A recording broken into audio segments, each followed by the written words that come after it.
করো রব্বুল আলামিন। শনিকারের নাম, এই শনিকারের নাম আমি সব জায়গায় যে সুবহানাল্লাহ ওখানে একটা জলসা হয়, কি জিনিস এবং দানের কি ফজিলত, কি ফজিলত, দানের কি ফায়দা, কি ফায়দা, দানের কি উপকার ওরা বুঝে।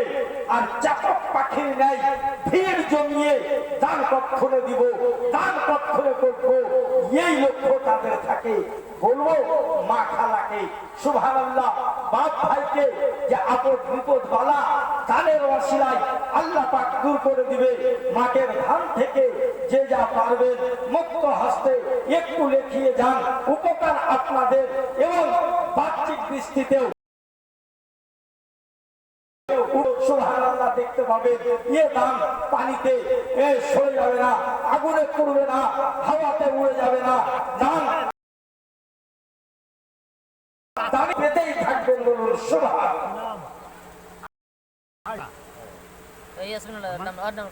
আমার নাম লেখো তাহলে।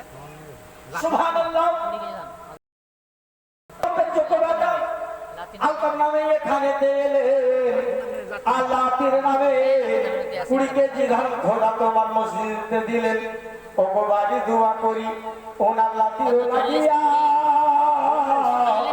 এই ধান লাও তুমি কবুল করিয়া।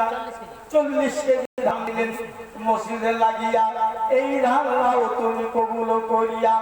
আমিন ও আমিন, আল্লাহ আমিন ও আমিন, মদদ দোয়া কবুল করো আমিন। আসর বাবা আমার, আসর মা খালা আমার, যে যা পারবেন শেষ বেলায় যার শেষ ভালো তার সব ভালো। সুবহানাল্লাহ। আশা বড় যে ইনশাআল্লাহ বেকার